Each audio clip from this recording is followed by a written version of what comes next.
जैसा कि आप इन दिनों की फजीलत पर बहुत ज़ोर दे रहे हैं, तो लेकिन जो हमारी प्रैक्टिकल लाइफ है उसमें देखा जाए तो अक्सर लोग इन दिनों को जैसे आम दिनों की तरह ही गुजार देते हैं। तो आपके ख्याल में इसकी वजह क्या है? क्या ये इल्म की कमी है या हमारी गफलत है? और हम अपनी कम्युनिटी में इस शऊर को कैसे बेदार कर सकते हैं? कमर भाई, उसकी सबसे बड़ी रीज़न ये है कि हमारी फैमिलीज़ के अंदर, गैदरिंग्स के अंदर, कम्युनिटीज़ के अंदर, इवन मसाजिद के अंदर, इवन उलमाए कराम की तरफ से इन 10 दिनों की इंपॉर्टेंस के बारे में कोई डिस्कशन की नहीं जाती। बावर ही नहीं। मैंने आपको कितनी बड़ी हदीस बताई है अभी। अल्लाह ने कसम खाई है इन 10 दिनों की, इन 10 रातों की। आप इमेजिन करें क्या इंपॉर्टेंस होगी। लेकिन मैं आपकी तवज्जो लाने के लिए आपको एक टेक्निकल तरीके से समझाने की कोशिश करता हूं। अगर आप 1 मिनट के लिए अपनी आंखें बंद करें और सोचें इबादत, चैरिटी, या आप सोचे किसी का पेट भरना है, या आप सोचे किसी की खिदमत करनी है, तो फौरन आपके दिमाग में क्या आएगा? रमजान आ जाएगा। फौरन आपके दिमाग में आ जाएगा रबीउल अव्वल, मुहर्रम का महीना। तो हमारे यहाँ पर रमजान, मुहर्रम और रबीउल अव्वल के महीनों की इंपॉर्टेंस के बारे में बहुत ज्यादा डिस्कशन की जाती है, जो कि बहुत अच्छी बात है। लेकिन वो इतना ज्यादा ट्रेंड सेटिंग इसलिए हो गए हैं क्योंकि हमारे मुआशरे के कई लोग, खास तौर पे फाउंडेशंस वाले, उनको ये अपॉर्चुनिटी मिल जाती है पैसा बटोरने की, और वो रमजान को ट्रांसमिशंस में कन्वर्ट करते हैं, रमजान को चैरिटी वाले महीने में कन्वर्ट करते हैं, रमजान को फंड वाले महीने में कन्वर्ट करते हैं, जिनमें मैं समझता हूं कि कई फाउंडेशंस बहुत अच्छी भी हैं, लेकिन उनमें अक्सर जो है वो पैसा बटोरती हैं। और आप ये देखें ना, कई लोगों का इलाज करने की बात की जाती है। क्या लोग सिर्फ रमजान में बीमार होते हैं? क्या लोग सिर्फ रमजान में भूखे पड़ते हैं? क्या तंगदस्ती सिर्फ रमजान में आती है? क्या चैरिटी सिर्फ रमजान में करनी चाहिए? चैरिटी तो तब करनी चाहिए जब बंदे की नीड है। आपको आज ब्लड की जरूरत है, मैं कहूँ नहीं जी रमजान में मैं दूंगा ब्लड। Is it justified? तो ये एक बहुत बड़ी रीजन है इस महीने की इंपॉर्टेंस की लोगों तक ना पहुंचने की, क्योंकि हमारे यहां पर रमजान की इंपॉर्टेंस इज इनकंपेरेबल। इसमें कोई तो राय है ही नहीं। रबीउल अव्वल की importance is incomparable. There is no point to deviate from it. कोई तो राय है ही नहीं। ऐसे बहुत मुकद्दम महीना है। रमजान के बारे में तो बहुत ज्यादा बात की है मैंने, लेकिन ये 10 दिन जो है ये बहुत ज्यादा अहमियत के हामिल है।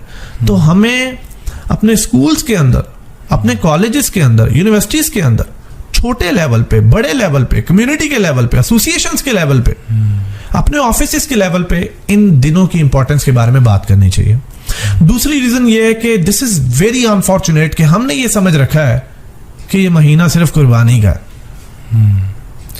और वो कुर्बानी एक ऐसा ट्रेंड और ऐसा फैशन बना हुआ है कि मैं आपको क्या बताऊं, this animal versus that animal, यही चल रहा ना हमारे यहाँ पे। बिल्कुल। जबकि कुर्बानी तो आप अल्लाह की खुशनुदी हासिल करने के लिए करते हैं।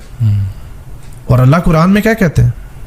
अल्लाह कुरान में कहते हैं सूरह हज में आयत नंबर 37 में कि ना तो खून मुझे पहुंचता है और ना ही गोश्त। तो फिर हम किसको दिखाने के लिए कुर्बानी और ये सारा सेटअप और बड़े जानवर लाए जा रहे हैं और उससे प्यारा लेके आना? कुर्बानी के जानवर से प्यार करना बहुत अच्छी बात है, दीन का तकाजा है, लेकिन उसके प्यार के अंदर उसका असल मकसद भूल जाना ये बेअक्ली है। उसके प्यार के अंदर उन 10 दिनों को जाया कर देना ये जाहिलियत है, ये दीन से दूरी है। और इसकी एक और रीजन भी है, ये जो आपने सवाल पूछा कि क्यों लोग इन दिनों को इतना फरामोश करते हैं, इसकी एक बहुत गहरी और बड़ी इंपॉर्टेंट रीजन कमर भाई ये है कि हम दुनियावी मामलात में इतना धंस चुके हैं, हम दुनियावी खुराफात में इतना आगे चले गए कि हमारा ध्यान ही नहीं जाता अल्लाह के अहकामात की तरफ। कहीं कहीं दिन हो जाते हैं, कहीं कहीं हफ्ते हो जाते हैं कि हम कुरान खोलने की कोशिश नहीं करते हैं, कुरान देखने की कोशिश नहीं करते हैं, किसी आलिम के पास जाने की कोशिश नहीं करते हैं, कोई सवाल पूछने की कोशिश नहीं करते। हमारे बच्चे, हम अपने बच्चों को क्या नहीं सिखाते यार?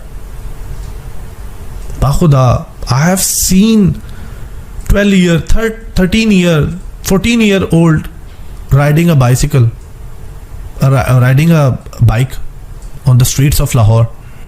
I have seen so many kids doing so many different things, difficult things. एक 10 साल का बच्चा, and you know that, अच्छी खासी पॉडकास्ट बना सकता है, टिकटॉक बना सकता है, वीलॉग बना सकता है, आप कपड़ा लेने आज बच्चे को भेजो, कपड़े को ऐसे ऐसे चेक करेगा कि ये कपड़ा किस क्वालिटी का है। आज बच्चे को आप कह दें कोई उल्टा सीधा काम करने का, he'll do that। 15-16 साल के लड़के की अगर कोई गर्लफ्रेंड नहीं है तो उसे बुली किया जाता, उसको समझा जाता है ये सोसाइटी में फिट ही नहीं बैठता। ऐसा है या नहीं है? लेकिन अगर हम किसी चीज से उसका तारुफ नहीं करवाते तो वो है दीन। आज हम अपने बच्चों को गैजेट्स लेके देते हैं, कंप्यूटर्स लेके देते हैं, इंजीनियरिंग करवाते हैं, आज हम उनको हर तरह की फैसिलिटेशंस देते हैं, उनको कोर्सेज करवाते हैं, उनको एआई से इंट्रोड्यूस करवाते हैं। लेकिन जो दीन की एआई है उसको हम समझते नहीं, दैट इज कुरान। तो हम दुनियावी मामलात में इतना ज्यादा तबाह हो चुके हैं कि हमारा ध्यान ही नहीं जाता इन दिनों की इंपॉर्टेंस के बारे में, and this is very unfortunate.